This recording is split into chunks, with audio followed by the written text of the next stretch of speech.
ہم بات کرتے ہیں انشاءاللہ کہ گناہوں کے جو ہے وہ اثرات کیا ہیں انسان کی زندگی پہ، اور کیوں انہیں چھوڑنا چاہیے اور کیوں ہمیں موٹیویٹڈ رہنا چاہیے انشاءاللہ کہ گناہوں سے بندہ دور رہے۔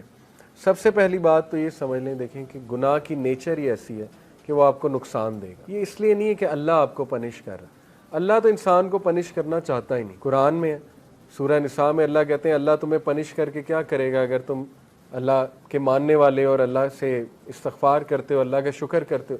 اصل میں تو انسان خود پنش کرتا ہے اپنے آپ کو۔ تو جس طرح ایک ریڈیو ایکٹیو مٹیریل نقصان دہ ہے، اس کے قریب آپ جائیں گے آپ کو کینسر ہو جائے گا گاما ریز کی وجہ سے، اسی طرح گناہ ہے، آپ اس کے قریب جائیں گے ہو ہی نہیں سکتا آپ کو نقصان نہ ہو، نقصان آئے گا ہی آئے گا، تو وہ ہم خود اپنا نقصان کر رہے ہیں۔ ٹھیک ہے، تو اس کے اثرات کیا ہیں؟ سم of the consequences of sun, ابن القیم کی کتاب سے اخذ شدہ ہیں یہ کانسیکوینسز، 9-10 کانسیکوینسز انہوں نے بتائے ہیں۔ یہ اس لیے ہے کیونکہ نفسیاتی طور پہ ہمیں جب ایک چیز کے اثرات پتہ لگ جائیں کانسیکوینسز، تو موٹیویشن آ جاتی اس سے بچنے کی، اس لیے بتا رہا ہوں۔ ٹھیک ہے، پہلی چیز ہے جی کہ نالج سے ڈپرائیو ہو جانا، جتنا بھی آپ کو علم تھا جو بھی تھا اس سے ڈپرائیو ہو جاتا ہے انسان، کیونکہ نالج لائٹ ہے، نور ہے، گناہ جو ہے وہ نور کو لے لیتا ہے۔ اور یہ اکثر اسلاف جب ان کے پاس کوئی شکایت کرتا تھا آ کے کہ میری میموری ویک ہو گئی ہے، یا مجھے کچھ چیز یاد تھی، قرآن کا کچھ پورشن یاد تھا وہ بھول گیا ہے، تو وہ اکثر انہیں یہی ایڈوائس کرتے تھے کہ آپ استغفار کریں، کیونکہ گناہوں کی وجہ سے یہ چیزیں بھول جاتی ہیں۔ ٹھیک ہے، تو یہ ایک بہت بڑا اثر ہے۔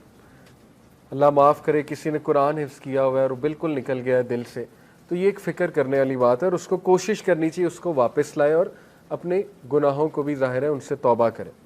دوسری چیز، رزق کا چھن جانا۔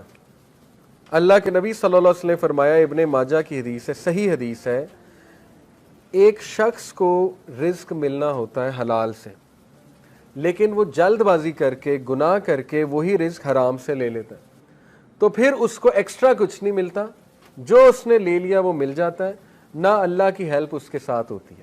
اور یہ جو حدیث ہے جو میں ابھی سنانے لگا ہوں، یہ کیا ہے؟ A man is deprived of provision because of the sins that he commits۔ انسان کو رزق سے ڈپرائیو کر دیا جاتا ہے اس کے گناہوں کی وجہ سے۔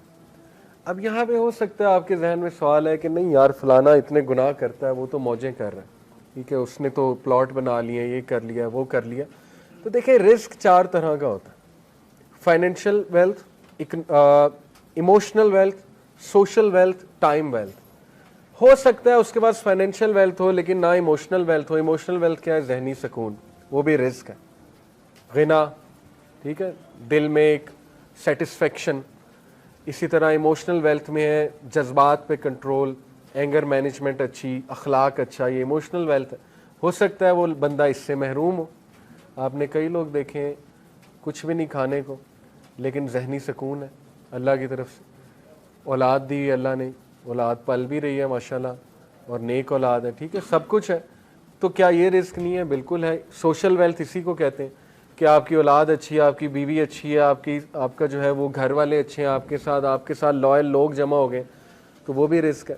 ٹائم ویلتھ، ٹائم میں برکت، آپ کے کام جلدی ہو جاتے ہیں، ٹھیک ہے، آپ کرتے ہی وہ ہیں جو اللہ سبحانہ و تعالیٰ کو پسند ہے، یہ ٹائم میں برکت ہے۔ تو جب ہم گناہوں میں پڑتے ہیں تو یہ ہمارا رزق ڈپرائیو ہوتا ہے، ٹائم سے برکت اٹھ جاتی ہے، ٹینشنیں بڑھ جاتی ہیں، ٹھیک ہے، ٹائم مینجمنٹ ویک ہو جاتی ہے۔ نمبر 2، آپ دیکھیں نا گناہوں میں وقت کتنا ضائع ہوتا ہے۔ اللہ معاف کرے اگر ایک گناہ عادت بن چکی ہے، 4 گھنٹے 3 گھنٹے لوگ اس میں پڑے رہتے ہیں، ٹھیک ہے، اور وہ ضائع ہو رہا ہے وقت۔ سوچیں کتنا وقت ہم جوانی کا ضائع کر دیتے ہیں، ٹھیک ہے، ان چیزوں میں، اللہ معاف کرے۔ تو اس سے نکلنا ہے، اپنے آپ کو موٹیویٹ کرنا ہے۔ پھر آپ دیکھیں سوشل ویلتھ، ہمارے ساتھ لوگ ہی ایسے آ جائیں جو ہمیں کھانے کو تیار ہیں اور بس ان کی نظر ہماری دولت پہ ہو، تو پھر یہ کون سا رزق ہے؟ اس کا مطلب ڈپرائیو ہو رہا ہے اور گناہوں کی وجہ سے۔ پھر آپ دیکھیں ایموشنل ویلتھ، ذہنی سکون ہے ہی نہیں، ہر وقت ٹینشن ہے، ہر وقت سٹریس ہے، ہر وقت پریشانی ہے، ہر وقت منہ پہ شکایت ہے، تو اس کا مطلب گناہوں کے اثرات آ تو رہے ہیں۔ تو اس لیے گناہوں کے اثرات رزق کی تنگی سے آتے ہیں، ٹھیک ہے۔ رزق کبھی اللہ بڑھا کے دیتا ہے، کبھی گھٹا کے دیتا ہے، اوور آل رزق تو لکھا ہوا ہے، لیکن یہ اللہ کی ڈسٹریبیوشن ہے۔ اللہ اپنے بندوں کو چیک کرنے کے لیے کبھی زیادہ دے دیتا ہے اس کوانٹٹی میں سے، کبھی کم کر دیتا ہے، جب وہ دوبارہ استغفار کرتے ہیں پھر بڑھا دیتا ہے، ٹھیک ہے۔